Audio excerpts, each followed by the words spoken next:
Você já teve a percepção que depois dos 40 anos, o seu corpo simplesmente parou de responder como antes? Mas é que existe um motivo para isso, né? Por muitos anos, a gente acreditou que o estrogênio ele atuava apenas no nosso sistema reprodutivo. Mas hoje a gente já sabe, tem muitos estudos para climatério e menopausa, e a gente sabe que o estrogênio tem receptores distribuídos em praticamente todo o corpo da mulher. O que eu vou trazer hoje é uma mudança na percepção que muitas mulheres e até profissionais têm sobre a saúde da mulher, que muitas vezes se limita ao aparelho reprodutivo nosso. Que a gente pode imaginar ali os dois ovários, as trompas de falópio, ligadas ao nosso útero, ao colo do útero e a vagina, que é aquele triângulo invertido, limitando-se a essa região, e em algumas situações as mamas também são incluídas. E na verdade, quando a gente pensa em ação hormonal produzido nesse órgão específico, a gente tem o estrogênio atuando em diversos órgãos e tecidos do nosso corpo, muito além daquela região reprodutiva. Por isso que a gente sente tantas mudanças e começa hoje, muitos estudos falam de que a menopausa ela começa no nosso cérebro. E não só em mudanças ali de fluxo menstrual, que é onde se analisa se entrou na menopausa ou não. Então, quando a gente pensa nessa amplitude da ação dos hormônios nos órgãos e tecidos, a gente olha a mulher e a saúde da mulher de uma forma completamente diferente, de uma maneira integrada. E é isso que eu faço. A nutrição, ela também traz esse olhar, e muitas vezes associada em parceria com um médico gineco, para a gente conseguir atuar de uma forma com que atenda às necessidades de todas essas mudanças que nós mulheres temos nessa fase. E não só limitada a uma mudança de menstruação. Ou a calorões, que seja, né? Que é o que muitas mulheres acabam associando a entrar na menopausa, ou a interrupção total do fluxo menstrual, que é quando a gente tem 12 meses ali sem menstruar. E aí é caracterizado que a gente realmente entrou na menopausa e a gente entra na fase pós-menopausa. Então, quando a gente pensa nesse olhar mais ampliado e essa percepção de como acontece tantas mudanças, e por isso que a gente entende que essa transição no climatério é como se fosse um caos, uma zona de caos para nós, a gente consegue entender que realmente a gente precisa ter conhecimento e o poder para a gente conseguir ter essa autonomia de saber que não é uma depressão, não é uma ansiedade por si só, mas por conta de todas essas mudanças que acontecem nessa fase, já vindo junto com muitas mudanças que a gente tem tanta já dificuldade de entender, de aceitar, que são as questões estéticas e que também vão afetar diretamente as nossas relações pessoais, não é mesmo? Eu sou mulher, tenho 48 anos, então eu sei o que acontece nessa fase, também porque eu atendo várias mulheres que estão começando, que já estão atravessando, que já estão bastante tempo pós-menopausa. Quando a gente olha, então, para essa ação do estrogênio a nível de corpo inteiro, a gente tem receptores do estrogênio no corpo inteiro. Então, na nossa pele, a gente tem receptores de estrogênio, por isso que a gente vai sentir uma mudança enorme nessa fase de transição. A gente tem receptores, por exemplo, ação do estrogênio nos vasos motores. Por isso que o risco de doença cardiovascular na mulher, depois da menopausa, aumenta mais do que para homens. Porque a gente perde aquela flexibilidade e resistência das membranas. E isso vai afetar uma piora da vascularização. A gente tem ação também no nosso coração.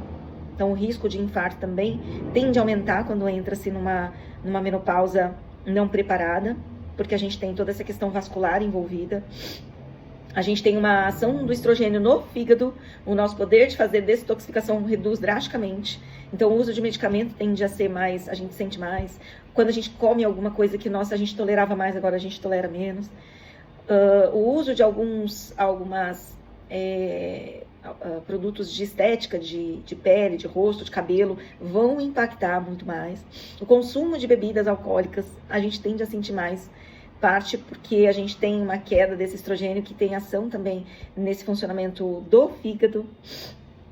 A gente tem uma ação de estrogênio no nosso pâncreas, na nossa filtração de impurezas. Também a gente vai acabar retendo mais toxinas, se a gente não está ali com o nosso metabolismo otimizado.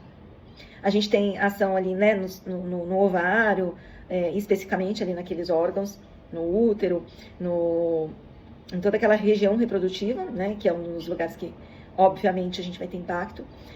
Outra região que tem muita ação de estrogênio e que a gente sente muito é da saúde cerebral. Então, a gente tem no sistema nervoso central a redução dessa ação estrogênica, e a gente sente muito, conhecido até como brain fog, que é aquela névoa que a gente começa a esquecer das coisas básicas do dia, onde deixou a chave, o nome de alguém, o lugar, alguma coisa que alguém comentou. Então a gente começa a ter essa sensação, em algumas mulheres mais e outras menos. Vejam, cada mulher tem uma quantidade de receptores muito distintas uma da outra. Então por isso que cada mulher vai ter uma ação diferente dessa transição hormonal.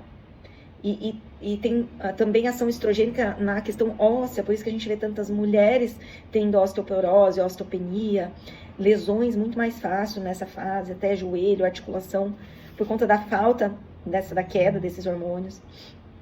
Da cartilagem, então, a dores nos joelhos, dores no ombro, a articulação. A gente tem ação estrogênica aí também, que vai cair, o corpo vai sentir essa queda.